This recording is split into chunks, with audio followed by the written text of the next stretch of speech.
Good morning, everybody, and welcome to Coffee with Scott Adams, the highlight of human civilization. And if you think it was going to be good, I mean, even before you signed in here, wow, it's going to be so good. And all you need is a cup or a mug or a glass, a tankard, chalice or stein, a canteen, jug or flask, a vessel of any kind. Fill it with your favorite liquid. I like coffee. And join me now for the unparalleled pleasure of the dopamine of the day, the thing that makes everything better. It's called the simultaneous sip, and it happens now.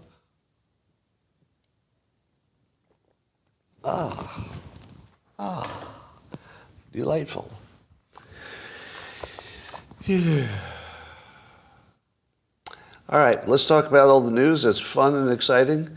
Today's one of those, the news is more funny and, interesting than tragic. I don't like the tragic news, so we're going to skip all the tragedies and just talk about the fun stuff.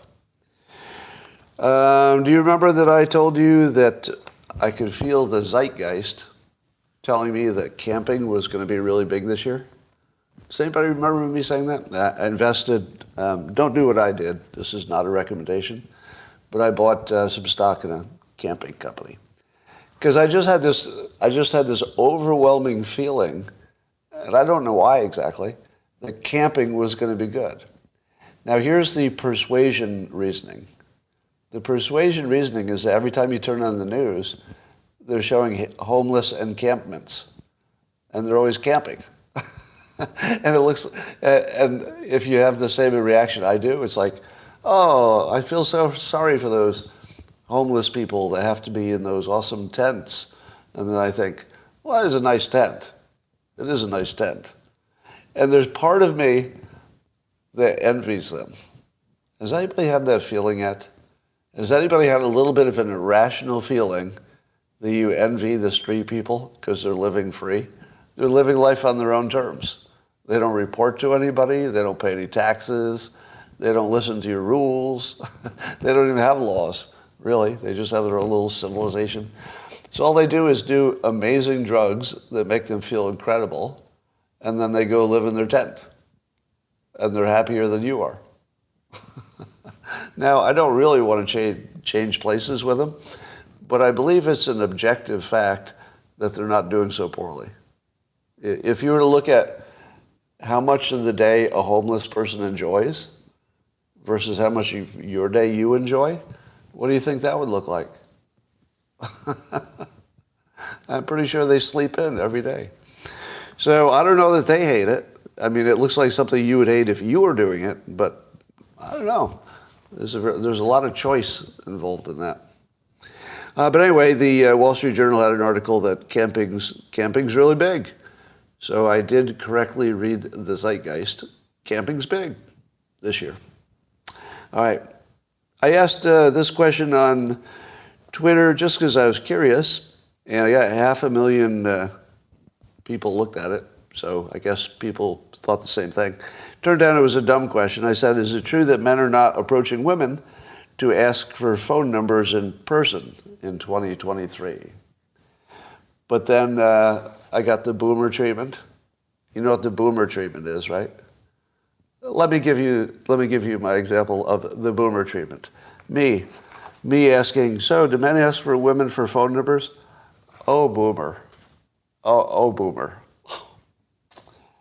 No, they ask for their Insta or their Snap or their TikTok. But they don't. No. You're so old. It's just funny. You're like Joe Biden times two. I mean, really, who asks for a phone number anymore? And, of course, my critics are right. I was dumb enough to think that people would imagine that those were just texting apps and that it's all kind of the same and that they would know that that would be included in the question automatically. However, upon thinking upon it, my critics are correct. Because it is a lower risk to ask for somebody's Insta or Snapchat. Am I right? If you ask her a phone number, it says, I'm probably going to call you. You're probably going to get a call from me. You're probably going to get asked out on a date. So that's what a phone number is. But if you ask for somebody's Instagram, well, maybe they're interested. I mean, it kind of seems like they are, but it's very non-committal, isn't it? It's like, how about why don't we just follow each other on social media? And then, maybe I'd have the access to your DMs, and maybe I'd send one, and, maybe you'd check it, and maybe you'd want to answer, and it's a lot of maybes involved, right? Yeah, so it's the weaker, indirect, low-risk way to do it. So it turns out the question was moot, because young people in the dating world don't need to ask for a phone call or a phone number. It's just sort of less useful. So I don't know that any of it matters. It's one of those interesting trends that have changed, but it does suggest the following is true. I saw somebody say this on social media. Sound is fine. I saw somebody suggest that if you were able to walk up and ask for a woman's phone number in 2023, you would seem to have a superpower and you would rule the earth like a god because other people aren't doing it. So it used to be if you went up to an attractive woman and asked for a phone number, you'd be the 10th person that day and your odds would not be good. But in 2023, I'm hearing this a lot. If you ask for somebody's phone number, they're like, oh my God, finally somebody had the balls to ask for my phone number. Yes, of course, here it is. So it looks to me like you would get a different reaction in 2023 if you were to ask for a phone number. All right. So as you know, Elon Musk and Zuckerberg are at least allegedly planning to have some kind of a battle. Zuckerberg, of course, knows jiu-jitsu, and Lex Fridman, famous podcaster, is also a jiu-jitsu guy, and has wrestled with now both of them. So he's trained with Elon, tried to show him some moves, and there's a picture of him training with Zuckerberg. Do you think it's going to happen? What do you think? I was looking at the stats of Elon versus Zuckerberg, and I think everybody agrees that Zuckerberg is a higher level Brazilian jiu-jitsu guy. So, if you were fighting somebody on his same size, you'd expect him to win if they were not trained. But Elon is 6'2" and weighs, 230 pounds, whatever it is. It's over 200, I think. And Zuckerberg is listed at 5'7", and his weight looks on point. So 5'7", weight on point is probably like 155, his weight, something like that. I don't know much about Brazilian jiu-jitsu, but can a 5'7" person ever beat a 6'2" person if you're not punching? If you're not punching. So Brazilian jiu-jitsu would be strong enough that you could get on top of them and get the advantage. Okay. All right. A lot of people who seem to know what they're talking about would say that's the thing. The disadvantage is pretty big. But here's the funny part. There's a picture online of Zuckerberg having Lex Fridman in a chokehold. It looks to me like exactly the chokehold that has killed two people recently. One on a subway and one George Floyd. It's the exact same chokehold. They do it for recreation. And then a number of people told me, oh, that's a thing. When you're practicing Brazilian jiu-jitsu, it's not unusual to choke each other out so that you have experience being choked out. You know what it feels like. It doesn't scare you. Is that real? Is that a real thing? That the Brazilian jiu-jitsu people choke each other out for recreation? People are saying yes, that's a real thing. So do you feel that you've been totally gamed by the whole holding somebody in that chokehold is going to kill them? Don't you feel like you've been kind of gamed by the whole system here? Yeah. I feel like the choking is not how people are dying. I think it's the drugs. But anyway, we've been over that. So Lex Fridman, I believe he's alive, but according to the news, he's dead at least twice. Here's a shocking poll. This one actually does shock me. Usually when you say, oh, it's a big poll, I'm shocked. It usually doesn't shock you at all. This one shocks me. All right, this is Rasmussen. 66% of likely U.S. voters are concerned that the outcome of the 2024 presidential election will be affected by cheating. 2/3, people. 2/3. Now, do you remember back in, let me take you back to 2015, when there was this new candidate, his name was Trump. And I said, watch out. I watched him just a little bit, and I could tell he was the most persuasive person in political life. And so I warned you back in 2015, he's going to be your president. You don't see this coming. His ability to persuade is like off the chart. And what did people say to me? You idiot. Oh my God, would you just stick to cartooning? Oh my God, this is embarrassing. It's just embarrassing. You're embarrassing yourself, Scott. He's not persuasive. He's not going to win more than, 7 to 10% of the primary vote, and that's the end, and he's just doing it to get attention, and don't take it seriously. And I said, no, seriously, you don't know what's coming. The monster is right behind you. Like, no, there's no... Turn around, it's right behind you. Just turn around and look. There's nothing behind me, Scott. Just go back to cartooning and calm down a little bit, will you? So, Trump loses the election, claims the election was fraudulent. Time goes by.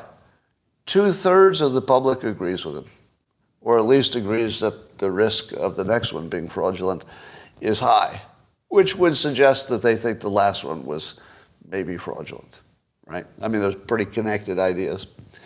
So now do you think that Trump is persuasive? Is there anybody who wants to have an argument with me about whether Trump can persuade the public of things? 2/3 of them now agree with him. That's way more than just Republicans. Way more than just Republicans. They agree with him. Going further, 49% of voters agree with the statement, quote, there is no way Joe Biden got 81 million votes in the 2020 election. 49% of the voters believe 2024 or 2020 was a fake election, according to Rasmussen. 49%. Now, when I said that I'm not often shocked by a poll, but this one shocks me, is anybody having that same experience, or is it just me? This is like mind-blowing. I had no idea. I had no idea that the idea of a fixed election had gotten that much traction. Now, probably I'd want to see at least one other poll, to see if other polls are coming up with the same numbers. Because Rasmussen is pretty heavily, let's say, engaged in retweeting the voter stuff. So they're pretty much on the side on this issue. So I'd wait for at least one more poll, but this is pretty shocking. All right, saw some tweets that Google has a habit of hiring a lot of ex-Intel people. How many, you say? 165 of them. So, at least according to a tweet, I don't know. I suppose this needs some fact-checking. But Google's trust and safety team is managed by 3 ex-CIA agents. So 3 ex-CIA agents are in control of what you see. So what is considered misinformation is determined by 3 ex-CIA people. Ex. See, they're no longer in the CIA. But what I'm saying is the CIA does not pay them any kind of a salary. So they're completely ex, as in they don't work for them anymore. Nope. So don't worry about that because they don't work for him anymore. Yeah, the CIA, there's 27 ex-CIA people, 52 ex-FBI, 30 NSA, 50 DHS, and 6 ODNI. Does it look like maybe they are looking for these people? It feels like they might be recruiting them, or they're recruiting themselves or each other. It's a lot. It's a lot. Now, the other way to explain it would be that these are highly qualified people and Google offers them more money than intelligence work. It could be that they're just excellent people to have on your staff. You know, they're highly qualified, they know a lot about the world, you know, that sort of thing. They have maybe experience in other countries. That would all be stuff that would be insecurity. So that would all be stuff that Google would want. So it wouldn't surprise me that they were hiring a lot of people from that world. But it does seem like too many, doesn't it? As in, there's something going on here that's not exactly what it looks like. So we got questions, don't we? First of all, I cannot confirm that these numbers are correct. So before you get too excited, it may not even be true. I don't know. But somebody seemed pretty confident online. All right, let's talk about RFK Jr. YouTube banned one of his videos, just took it right off. A conversation with Jordan Peterson. Can you even hold that in your head that this just happened? Now, I just told you how many ex-Intel people work for Google, who owns YouTube. And then YouTube just took a major candidate, you know, one of the biggest challenges to Biden, just took him off, just removed his video completely. Now, they would say there was some misinformation there or something dangerous. But do you imagine, like in your wildest dreams, can you imagine a conversation between Jordan Peterson and RFK Jr. that would literally be dangerous? Does that feel like a thing? And even if it is dangerous, aren't we allowed to see it? We're not allowed to see anything that might be dangerous? I don't know that that's a standard. When did that become a standard? There's lots of things I look at that, you know, you could make an argument, could be dangerous in one way or another. But what about that free speech and, you know, letting everybody decide for themselves business? What about that? Well, I think I'm aghast, as most of you are. RFK Jr. is a serious candidate for president of the United States. They just took down his message because they didn't agree with it. Because what? Because they're all scientists and they know what's true and what isn't? And what if they just disagree? What if RFK Jr. has his experts and maybe YouTube has some other experts to say his experts are wrong? What makes their experts right and his wrong? Who gets to decide that? Do you get to decide which presidential candidate we get to see? That feels pretty extreme to me. Pretty extreme. Now, let me be clear. I do not endorse all of RFK Jr.'s, let's say, assertions about medical stuff. I don't know that I know them all, or that I know them with the right nuance the way he explains them in the current year. I don't know that. But, so I haven't seen anything that he's explained lately that I disagree with, but I'm sure there's stuff there. So I'm not saying I agree with him. I'm just saying that, why in the world can't you see it? That's insane. And this also goes under the umbrella of outrage fatigue.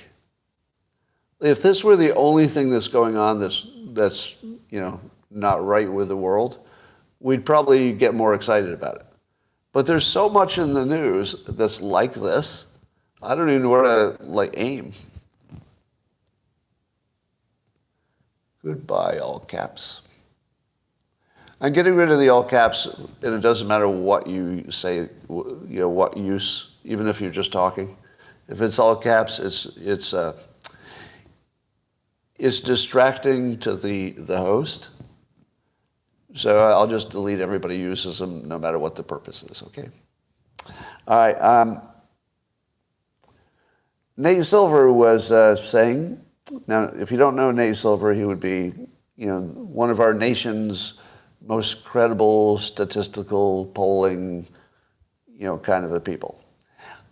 He gets a lot of hate from the right, but I've been following him for a long time, and I believe his opinions are about as close to objective as you can get. He's got some bias that sneaks in, but he's really close to objective, better than most. So I always recommend him as a good follow. He has good comments too on Twitter. But he said this. He said, there's this notion that Kennedy's doing kind of well in the polls, and he just isn't. Now, his polling shows Kennedy lower than that 20%. Shows him at like 9%. And his polling has done well compared to other polling in the past. So maybe he's right on that. You may have seen Jessica Tarloff on The Five on Fox News. She often says she has never met a Democrat who supports RFK Jr. It's just a Republican thing. She says she's never met one in the wild, like an actual human who's a Democrat who supports him. Now, I say that is not predictive. It seems like it would be, right? It seems like it would be the single most predictive thing you could ever have. But I don't think that's predictive. Because as RFK Jr. points out, whoever ends up being the nominee is going to get the Democrat vote. Because the Democrats sure as hell aren't going to vote for the Republican. They're going to take what they can get with a D next to it. Anything they can get. So he just has to be the nominee, right? But, of course, he's way, way behind Biden for that. So it really comes down to whether Biden's really going to be running. Do you believe he's really going to run? Now, you may have seen that Tucker Carlson dropped another video. And he says that Newsom is being groomed to be the last-minute replacement for Biden. This is something you've heard me say for a while now. But what would make most sense for the timing? That was 6 to 9 months before the Democrat convention. So in my opinion, sometime toward the end of the year, maybe through February, will be the time that Biden will have a sudden turn of health, and he's going to say, well, I really did plan to run. I really did. But it just, won't work. My health is failing. And that it'll be too late for anybody else to get serious, but Newsom will already have been out there talking about DeSantis, et cetera. So he just seems like the obvious one who's not RFK Jr. So this may be the way to keep RFK Jr. out of the thing, is to stick Newsom in toward the top. Now, that seems very, very likely to me. But if it's Newsom versus RFK Jr., does he get a debate? Now we're getting interesting, aren't we? Does he get a debate? Because Biden can say no to a debate, and the world can say, all right, we don't like it, but it is, at least there's some precedent, right? There is precedent. Even Trump is considering not debating because he thinks he has it locked up. Why do it? But if you're the last-minute replacement candidate, and RFK Jr. has been there campaigning hard for over a year, how do you not debate? I mean, not debating would be pretty devastating if you're coming in as the competitor that's not even putting in the same work as the guy that's been there. So what happens if you put RFK Jr. in a debate with Newsom? Here's what I think happens. I think RFK Jr. would solve all of his reputation problems in one night. Because Newsom would say, you think all vaccinations are bad. And RFK Jr. would say something like, I've never said that. I've never said anything like that. You're just making that up. And the news is on your side. You're all just making up an opinion for me. Here's my opinion. They're under-tested. Anybody want to have an argument with that? Under-tested. Not tested to my satisfaction. I don't think they're tested to your satisfaction. Here's why. That would really just change everything.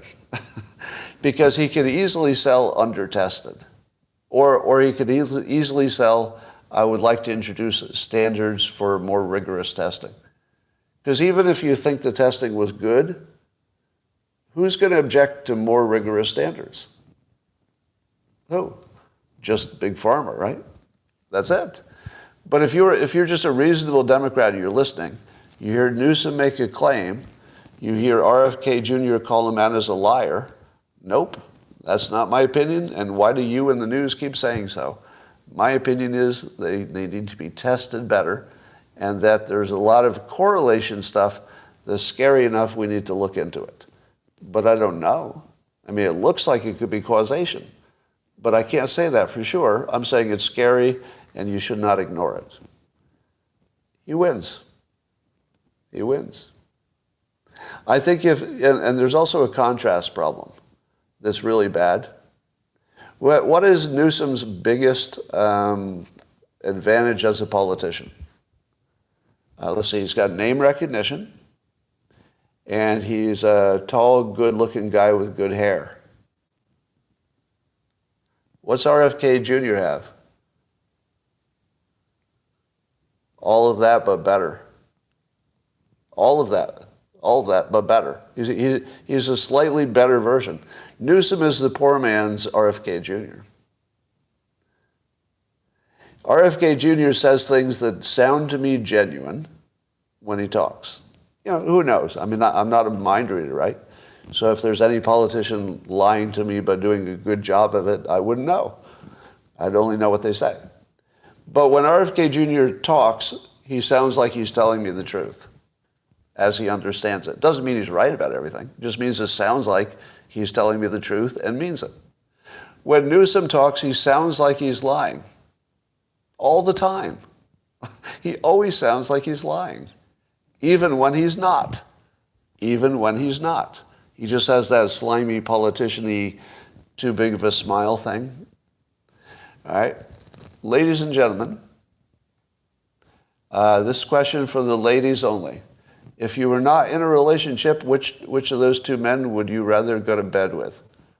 Newsom or RFK Jr.? You're not in a relationship. Imagine you're single, and you have a shot. Which one? It's like solid RFK Jr., right? Solid. Now, you don't think that matters? You don't think it matters that the ladies would choose RFK Jr. as a sex partner over Newsom? You don't think that matters? It does. Yeah. All right. Now here's one for the men. You get invited to have a beer.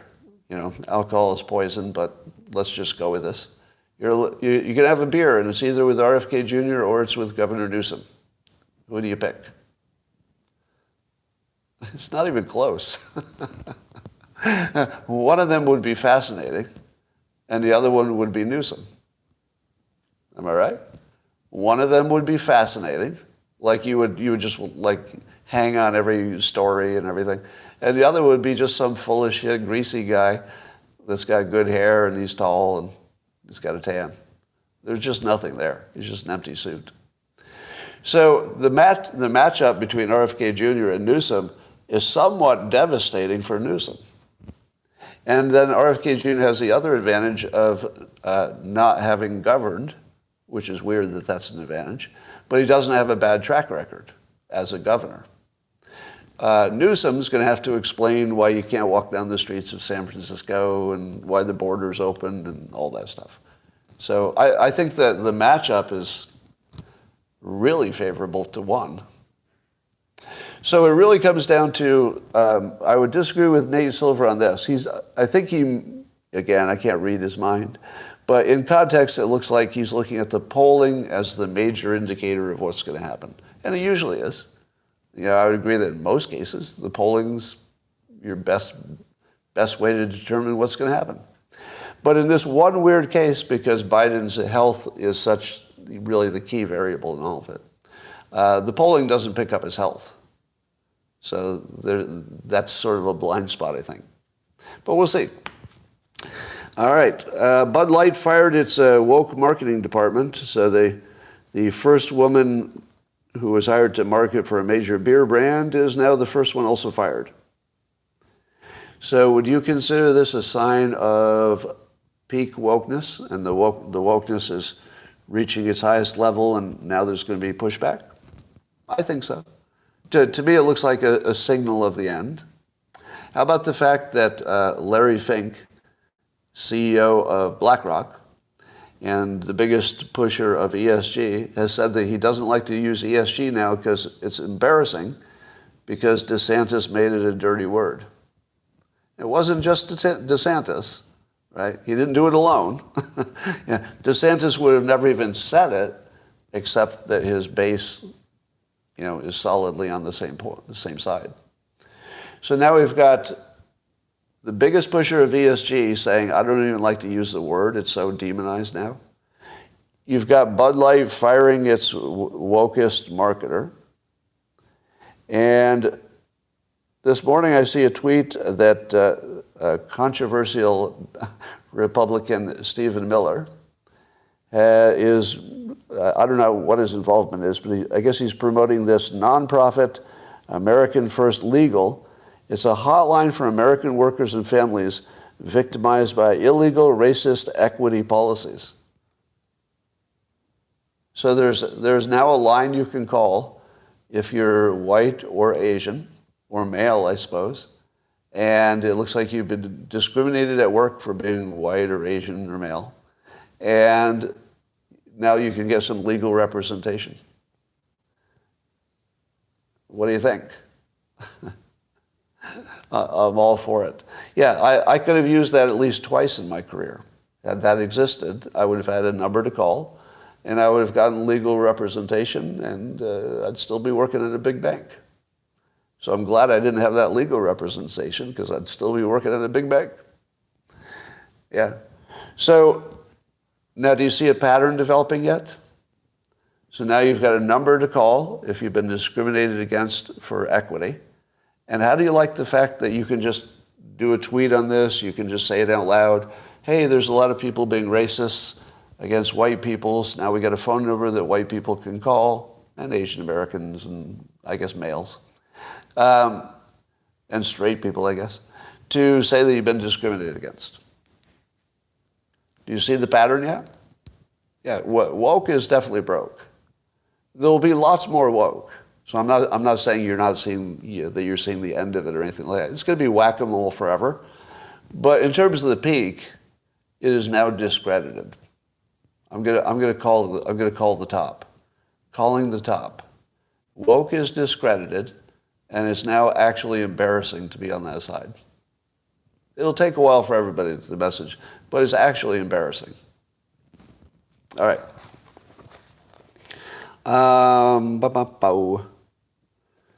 So that was good news. I did a poll asking who's the bigger racist, me or Larry Fink, CEO of BlackRock, and Larry Fink won, hands down. He beat me. And then I tweeted that I think he might be the biggest racist in the country. Now, how would you measure who's the biggest racist? Now, some people said, but what about David Duke, and what about the Ku Klux Klan? And I say, maybe internally, maybe in their minds, they're bigger racists in the sense that they have, more racist feelings. But they don't have much effect, do they? Not much effect. So if you look at people who are racist and have an effect, I don't think you could possibly beat Larry Fink, because he's the main pusher of ESG, E being equity, equity being racist. Would you argue? Now, somebody said Joyanne Reid, but do you think she has as much impact on the real world? Because I think people watch the news as just entertainment. I don't know that they watch. So he was actually forcing people to be racist all over the place. So he was leveraging his power to make the entire industrial base racist. I've never seen a bigger example of racism than that. Well, in the current times. Obviously, Hitler had a monopoly on things. But then somebody said Randi Weingarten would be a bigger racist, because she is the biggest protector of institutional or systemic racism. But so it's a little hard to measure, the various racisms against each other. But I think it's down to them. I think Larry Fink or Randy Weingarten would be the biggest racists. You could argue Biden, maybe. Some people said Obama, but I'm not going to count anybody who's not currently influential. And he's not really, in a sense. All right. So, what do you think of the fact that I can casually retweet that Larry Fink is the biggest racist in the country, and people simply think about it whether that's true? That's all they did. They go, I don't know, is he the biggest? All right, I see your argument. Yeah, I don't know if he's the biggest because, Randy Weingarten, but yeah, he would be in the top 3 for sure. What do you think about the fact that I can just say that casually? He's the biggest racist in the country. And you all just go, yeah, that sounds about right. It's peak wokeness. Do you think there'll be any pushback tomorrow? Like there'll be a big viral video about how I called Larry Fink a racist? No, because it's not shocking. It's not even interesting. It's just a fact. And everybody can see it now. All right. Harvard is introducing an AI teacher. So students will have some kind of a science teacher chatbot for at least one course, the CS50 course. And, it's experimental, of course. We'll see how it goes. But isn't there an obvious question here? May I ask the most obvious question? Why would you pay to go to Harvard if you're going to be talking to a robot? Is it like the special Harvard-trained robot? Are you going to network with a robot later? Well, I didn't meet any people, but I got this great friend who's a robot who was teaching me science. Isn't Harvard eliminating itself? If I were Harvard, the last thing I'd do is introduce a robot, because the robot has none of the qualities that Harvard does, can be easily reproduced down to the community college level. It just takes all of the value out of Harvard. But I guess they don't have any choice. If they don't do it, somebody's going to do it to them. So maybe they can build some kind of a hybrid situation that makes them look like they have some value, but interesting that they would go first. All right, so there's, of course, more rumors and whistleblowing and speculation that the investigation into Hunter Biden was blocked. So now there's a whistleblower that says that they were told to not pursue leads that would certainly go directly to the question of whether Joe Biden accepted any bribes or did any bad stuff. And they were told not to. And then there's a story that Weiss, the prosecutor, tried to get some prosecutions going in Washington, D.C. and also in L.A., but in both locations they rebuffed him, and they said, go away, we're not doing that. But Merrick Garland, the boss of this whole situation, has told Congress that there was no obstacles, nobody blocked them, they had free rein to do what they wanted. I don't know if those are necessarily opposites, because Garland is not in charge of, the 2 other states that said no. But collectively, the picture is becoming very clear. It looks like there's no question whatsoever that Hunter Biden was selling access to his father, taking huge amounts of money, and finding ways to not pay taxes on it. It looks like it's all true. It's exactly what you thought it was, times 10.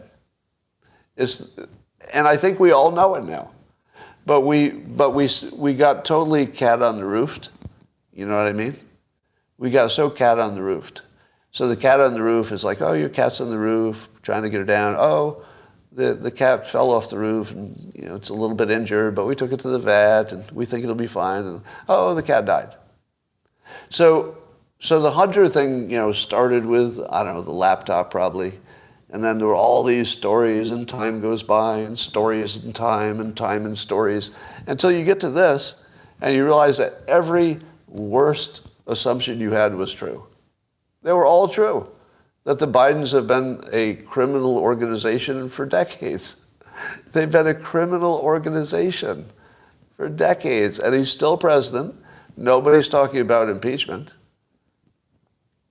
Well, I guess we talk about it, but it's not serious. And we're just going on like this is a normal day. It's just a Wednesday that we found out the president is actually a crime syndicate kind of a guy. All right. Which also makes sense why the Democrats try so hard to paint Trump as what the Bidens are. As we've learned, Tucker taught us this, the Democrats always accuse you of whatever they're doing, and if you look at all the accusations against Trump, they do seem to mirror all the things that Trump is not doing or did some small way, and Biden is doing a lot. So that's for sure. All right. How many of you, let's talk about the increase in the trans community. So I saw Vivek tweet this. 5% of American adults under 30 identify as trans. 5 years ago, it was 0.6%. So there's a huge percentage increase in number of people identifying as trans under 30. Now, his conclusion is it's somewhat obviously a mental illness-driven phenomenon. How many of you would agree with the assessment that the increase in trans is primarily a mental health contagion?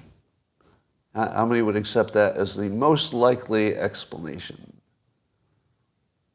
All right, so that was my opinion as well. And I was quite confident in my opinion. I have to say, quite confident in my opinion that there was no other reasonable explanation other than it was just getting in people's minds, and they were talking themselves into it because there was so much in the press about it. However, how do you rule out the following two hypotheses? Because I'm gonna fuck you up a little bit here, and that's why you watch. I know, right? I want to take something that you're pretty sure about and leave you with some doubt. All right? So I think it was it Jordan Peterson? Somebody smart said the following thing. There's so much more trans happening in California than there is in Ohio. How do you explain that? Is it because, how do you explain that other than it's a mental phenomenon? Because you know that the mentality in California is different than the mentality in Ohio, right? So isn't it obvious that if California has lots of trans and Ohio doesn't have as many, it's kind of obvious that California is more, let's say, mentally promoting of it, so that would support the idea that it's a mental contagion. Would you agree? That the high rate in California relative to Ohio supports the hypothesis that it's a mental contagion. Agree? All right. There are two hypotheses that I don't think you can rule out. Number one is that it's just safer to come out in California, or that if you suspected you might later come out, you might move to California instead of Ohio. What's wrong with that hypothesis? Would that explain the difference between California and Ohio? In California, you're completely safe to come out. In Ohio, maybe not so much. Maybe not so much, right? So are you so sure it's a mental contagion? When it just coincidentally, just this is a total coincidence, right? That the one place it's the safest in the world to come out in any way you want to come out is California. And that we have the most people coming out. Just a coincidence? I doubt it. I doubt it. How about the idea that there might be something in our environment that's changing our sexuality? You know, the gay frogs theory. Do you think there's anything in our environment that's changing our sexuality, even to the point of sexual identification? Do you think? Well, have you heard that the burn levels in men have gone down for like 40 years in a row? What happens when you're no longer chemically male? I mean, what makes you feel male is testosterone, I think, doesn't it? There's one thing about how you look and how you're born and, maybe your natural biological instincts.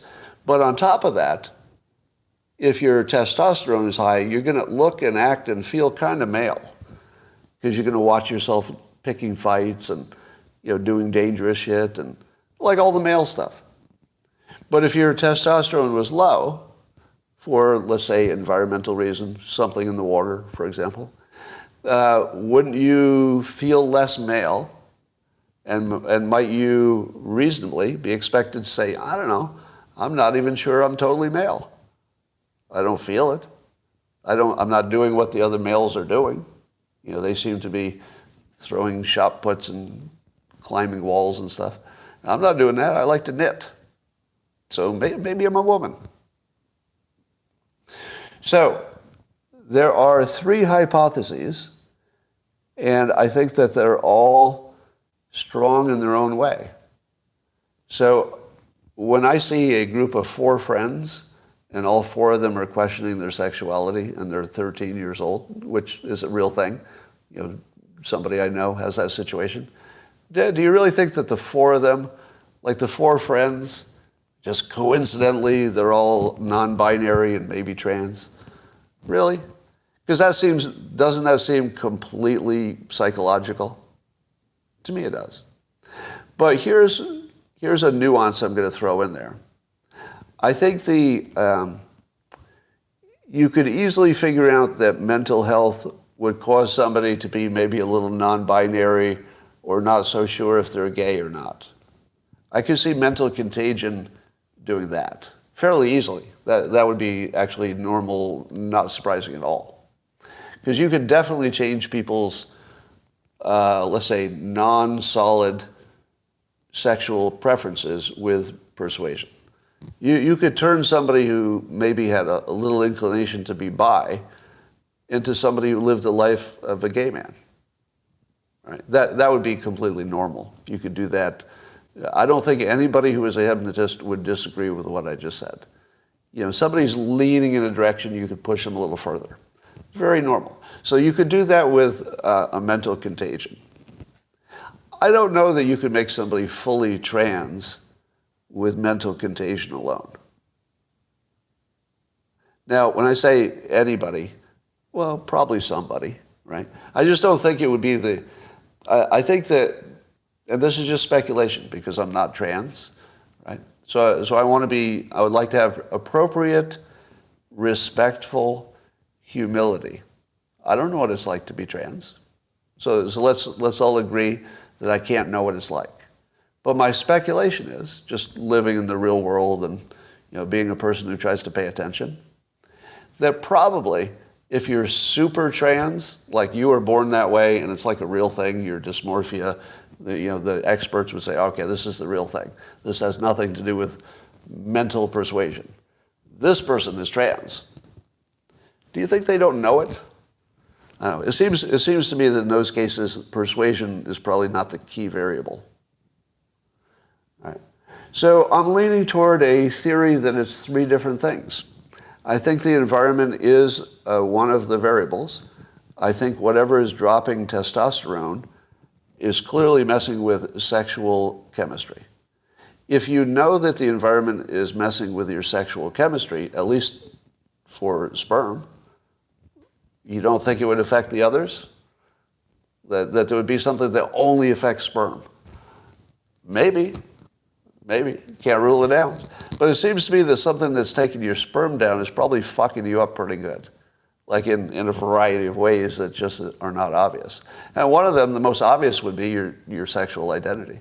I would think that would be assaulted by any change in your sexual chemistry. So I'm going to say all three things are probably in play. I think there's a social contagion that affects some. I think it's safer to come out in California, so you should expect more people to come out in California than Wyoming. I would expect that. And, some of it is environmental, I think. It's probably in the water or the air or the food or something. All right. So I would just like to leave you with a little bit of humility and doubt that you know why anybody is coming out as trans or non-binary or anything. You really don't. We just don't know. But certainly all of those things are worth a close look. And I don't think Vivek is wrong. He may be overstating it a little bit, but not wrong. There's a social contagion element to it for sure. All right. I was rewatching Putin's recent speech the other day about the alleged insurrection or whatever it was, and he looked like a deep fake. Did anybody else have that experience? That his video, his speech, he looked like a deep fake. Now I don't think he was, but the difference between how he looked in his real world, because he was pale and concerned and very tense, and he wasn't acting like the relaxed, happy Putin that you could sometimes see.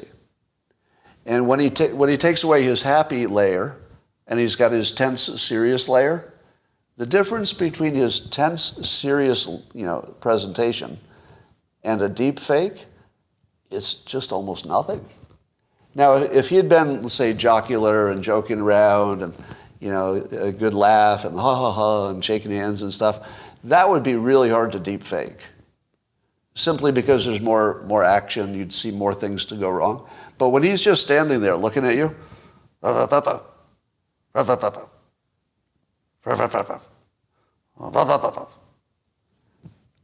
looked at it again and I said, if that had been a deep fake, I wouldn't know.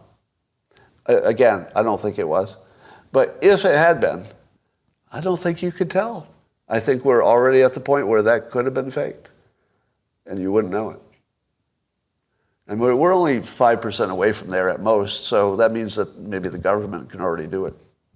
All right, let's talk about Prigozhin. You know that the reporting is that his plane took off from Russia and landed in Belarus, and Lukashenko, the head of Belarus, is saying, oh yeah, yep, he's here. We got him. Yep, he's totally here. Have you seen a picture of him? Do you see that picture of him getting off the plane? Confirming he's there? Because Lukashenko wants to confirm he's there. Because he would like you to know that he's an important deal maker and that he's the one who negotiated it and it worked out. And here's my success. Here he is. Boom, boom. I told you I would solve this problem. I'm the one who solved what could have been a mutiny against Putin. I'm the one that worked that out. Here he is. Here's my buddy. Where's that picture? Kind of missing, isn't it? Kind of the most obvious picture you would expect. He's there. Lukashenko knows where he is. You don't think, and they're friends. They're friends. They've been friends for years. You don't think he caught up with him when he landed and said, hey, how you doing? Here's the deal, and here's where you can stay, and here's what you can't do. Yeah, but no pictures of his good friend who is probably hanging out with him right now. Couldn't just take out his phone, snap a little selfie for us, so we'd be sure he's there. All right, here's my fun speculation. First of all, he might be there. All right. So if tomorrow you see the picture, don't act like I'm surprised. I wouldn't be too surprised if he's there. But I think a slightly bigger chance is the following. He's already in custody. That's what I think. I think Putin already has him, and he's probably in Russia. I think you'll never see a picture of him, because if Putin just killed him in some way that everybody knew that Putin killed him, he would have to deal with the Wagner Group itself. Because the Wagner Group itself probably has some pretty loyal people in there, and they're dangerous people. As it is, I saw Kash Patel saying that Putin wins because he gets this whole new army to put, into use any way he wants. But I didn't understand that comment because he already had that. Putin could make the Wagner force do anything he wanted. It was under his control. They just pretend they were independent, but not really, not even a little bit. So I don't understand the argument that Putin suddenly got a bunch of new soldiers. They were already his soldiers. He could make them do anything he wanted. So I don't get that. So, but I do think that the Wagner Group might be dangerous to Putin. And the very best thing he could do is say, you know what? Your dog didn't die. No, your dog didn't die. No, he went to live in a farm where there are beautiful fields and other happy dogs. Yeah, that's where he is. Yeah, you live forever on the farm. So my guess is that Putin had the airplane, he had the private airplane fly so that everybody would assume he was on the private airplane. There would never be any pictures. You would never know if he made it to Belarus. Maybe someday you'd find out he didn't. But at the moment, it's a way to calm everything down, make it look like he's in control, but probably he's in Russia and having a bad day. That's my guess. I don't know about Dad, because they might be interrogating him to find out who's working with him. Now, there's also indication, and I believe he heard it from me first, that he would never have tried to march on Moscow with his tiny force that had no chance of really taking over the city, unless he assumed that he had high-ranking people who were going to flip. And the reporting today is he had high-level people he expected to flip. And there were people who knew about it for a long time, including senior Russian General Surovikin. So he allegedly had advanced knowledge.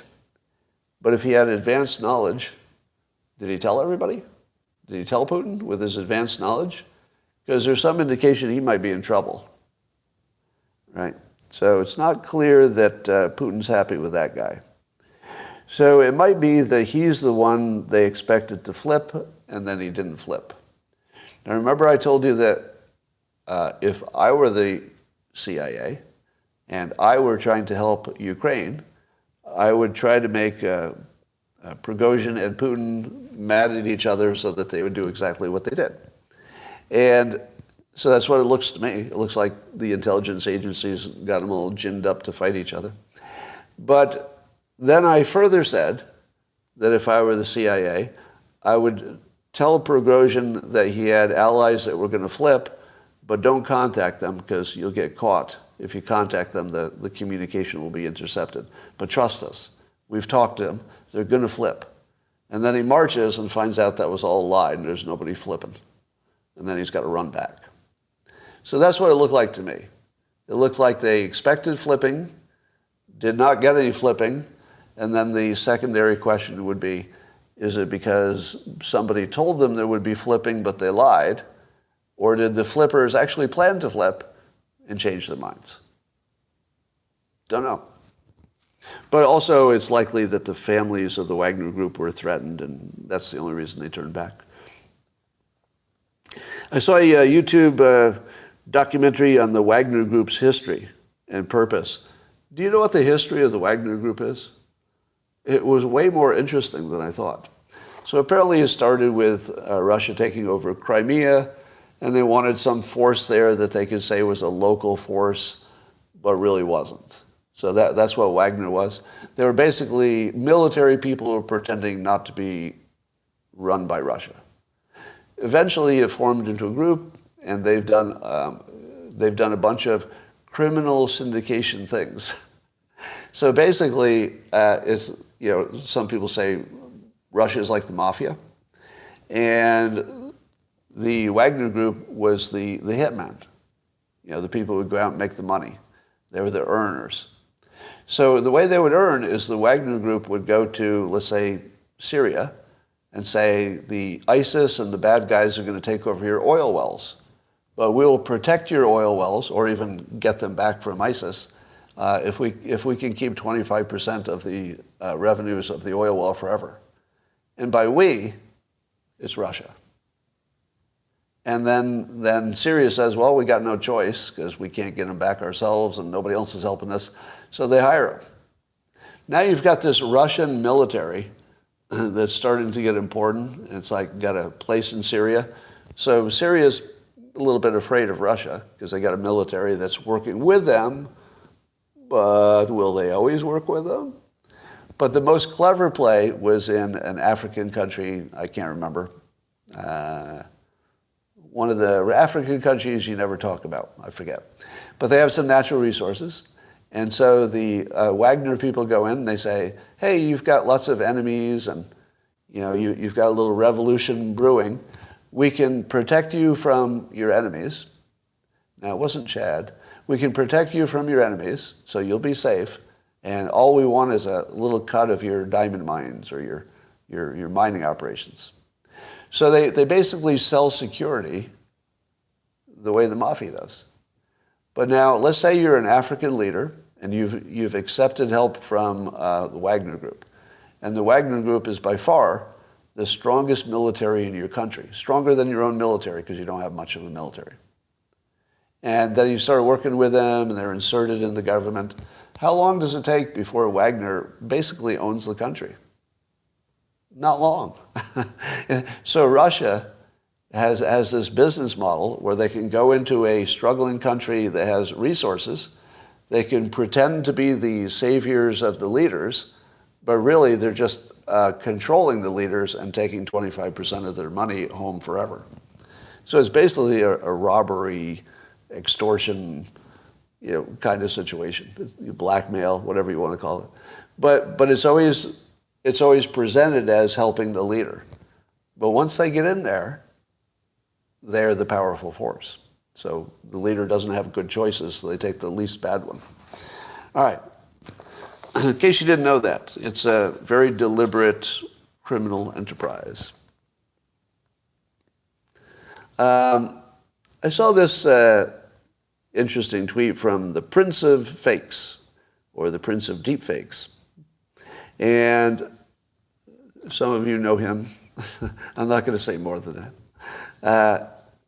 And he was tweeting about a story that said, now this is an allegation which I believe is ridiculous. So I don't believe this allegation. I know you do, so you don't have to tell me that I'm being gullible and stupid, and Scott, why don't you believe this? It's obviously true. And the rumor is that Bill Gates let out some mosquitoes to create malaria that had already largely been, handled, and is causing a malaria outbreak because he coincidentally is investing in some company that has a treatment for malaria. Now, I do not believe there's any chance whatsoever that Bill Gates intentionally released mosquitoes to intentionally create malaria so that he can make money with his company that did something for malaria. Now, I know you do. I know you do. I know some of you do. And I'm not going to talk about that today.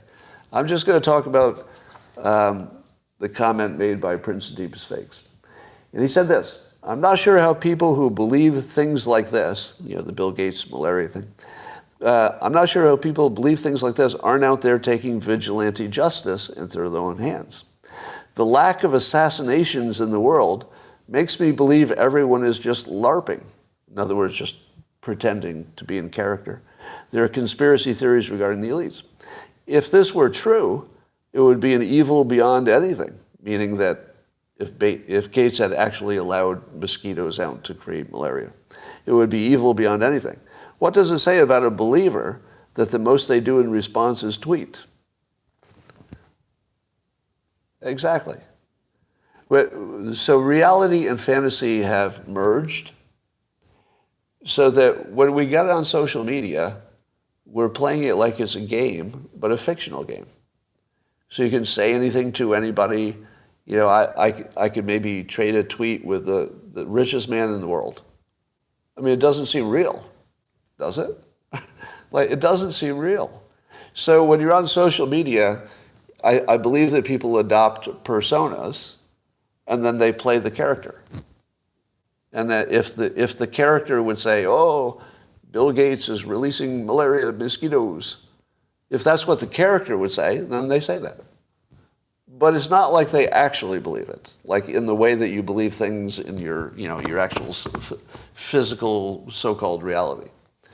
And his point is fair. If you really believed that Bill Gates had just released viruses to create malaria, you should take your Second Amendment rights and go do something about it. You should kill Hitler. But number one, I'm sure he never did that. I'm sure of it. If I'm wrong, I'll tell you I'm wrong. But my confidence is pretty high that he did not do that. And the reason he didn't do that is follow the money. Follow the money is very predictable. And if you believe that Bill Gates would think it was a good risk reward to release malaria in some way that could be determined that he did it, just to make money on a new, smaller company that would add, what, $1 billion to his $200 billion? So you think he's really going to take a chance of being in jail forever to make one more billion? Do you really believe that? Because that's not how money works. If you're going to follow the money, you'd say he wouldn't do it. Follow the money says he doesn't do it, because it wouldn't make sense as an investment. It wouldn't make sense as an investment. So he's not going to do something that's going to put him in jail where he can't make money. He's going to, at the very least, stay out of jail. So he's not going to do that, right? So if you believe he is, I believe that you don't really believe it. I believe that you believe it like a character. You don't believe it like an actual human being who lives in the world. What do you think? I'll just put that out there and you can wrestle with it as you like. Did I miss any stories for today? That concludes my prepared remarks.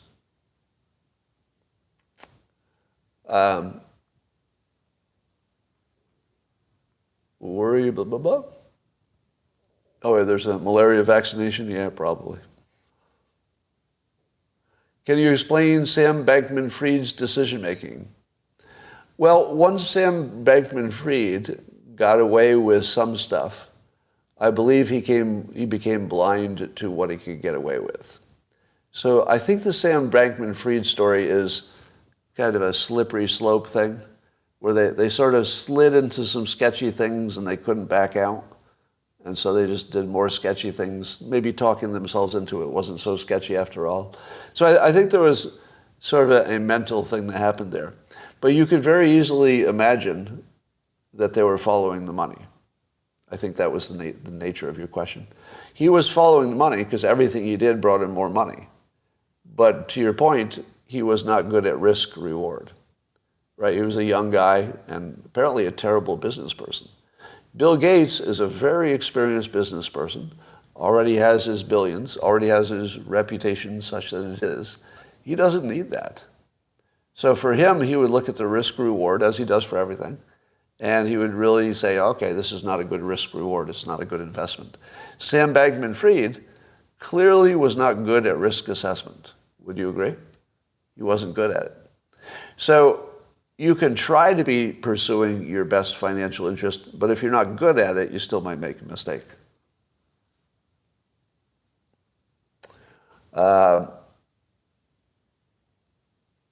Okay. Oh, the Epstein, yeah, there's more Epstein stuff, but I'm just bored by it. He's a planted stooge. What?